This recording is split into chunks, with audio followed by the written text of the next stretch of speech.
Alors, je reviens encore un petit peu sur cette information que je trouve important de rappeler, pardon, hein, mais il faut le rappeler.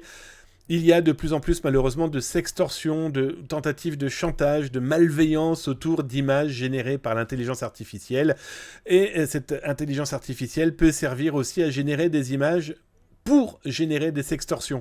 Je vous ai trouvé un article et ça a lieu à Beverly Hills, donc c'est quand même pas le quartier le moins huppé des États-Unis. Et bien, des étudiants se sont trouvés amusants et très drôles de générer des images pédopornographiques, voire pornographiques, à destination de jeunes femmes. Et donc, du coup, eh bien, enquête en cours, et autant dire qu'aux États-Unis, ils vont pas trop rigoler sur le sujet, mais je voulais revenir sur ce sujet, justement, pour vous remettre l'article que j'avais écrit. Nous étions en décembre 2023, je viens de le mettre à jour, parce que j'ai modifié quelques chiffres. Parce que malheureusement, par exemple, dans les chiffres que je vous propose, c'est que je vous expliquais avoir repéré une centaine de sites pornographiques, professionnels ou non, dédiés justement à la modification d'images, eh bien, à des fins de fantasmes un peu glauques, hein, prendre la photo de sa voisine ou de son voisin et puis de le mettre dans une scène pornographique, je trouve ça totalement dégueulasse. Mais il y a aussi énormément de gens qui se font piéger parce que, et j'ai encore eu le cas d'une jeune femme qui se retrouve avec une sextorsion, on lui dit « Payez-moi, sinon je diffuse partout ces photos de vous ». C'est pas elle, c'est que sa tête, mais grâce avec l'intelligence artificielle, plutôt à cause de cette intelligence artificielle-là, eh bien, elle se retrouve dans des scènes qui n'ont rien à voir, et on lui dit payez-moi sinon je diffuse ça, on s'en fout que c'est pas vrai, tout le monde vous regardera d'un autre œil. C'est ça la problématique. Et tiens, d'ailleurs, si jamais, les amis, vous avez dans votre entourage des gens qui ont été impactés par une sextorsion, clairement, voilà, on a brutalisé un garçon ou une fille, psychologiquement et numériquement, contactez-moi. Pourquoi ? Je suis en train de travailler sur un gros sujet pour une importante chaîne de télévision européenne sur cette question, et on a besoin de témoins. On a besoin de gens qui ont été victimes, qui ont payé ou non. Alors bien sûr, pas d'inquiétude, ça sera totalement anonymisé pour ceux qui le souhaitent.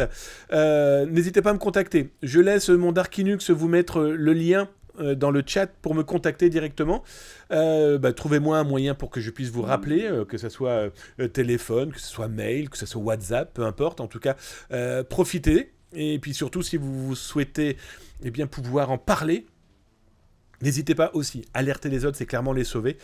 Et donc voilà, n'hésitez surtout pas à le faire par WhatsApp. D'ailleurs, petite info détail, sur WhatsApp, je viens de vous mettre le lien sur Twitch, je viens de lancer la chaîne Info Zataz sur WhatsApp. Vous avez été plein à me le demander, donc ça sera aussi le moyen de me contacter si vous le souhaitez. Voilà, donc c'est pour une c'est une très importante chaîne de télévision européenne, et on fait ce sujet, donc n'hésitez pas à me contacter si vous souhaitez qu'on en parle. Je finirai donc avec cette histoire, malheureusement, de ces intelligences artificielles utilisées à des fins totalement malveillantes. Très important. Que vous soyez une fille, que vous soyez un garçon, que vous soyez jeune, que vous soyez vieux, en tout cas, que vous ayez été victime, ou vous êtes victime en ce moment de ce type de tentative d'extorsion, n'ayez pas peur, n'ayez pas honte. Déposez plainte. Cybermalveillance.gouv.fr va devenir d'ici peu le Cyber 17 Cyber, qui pourra et qui permettra d'alerter. Allez voir votre gendarmerie, allez voir votre police nationale de votre zone. Bon, vous le savez, je suis gendarme de réserve, je suis réserviste citoyen, lieutenant-colonel pour tout ce qui est cyber. Déposez plainte, n'ayez pas peur. Ne pensez pas que vous ne pourrez pas être aidé. C'est totalement faux. Allez-y. Alerter les autres, c'est clairement les sauver. Et là, déposer plainte, c'est vous sauver et vous protéger. Et dites-vous qu'on sera là, moi, Zataz, d'autres aussi, énormément. Les autorités seront là pour vous aider. Ça, il est hors de question de laisser continuer ces enfoirés à faire peur aux gens, soit pour le plaisir, soit pour l'argent.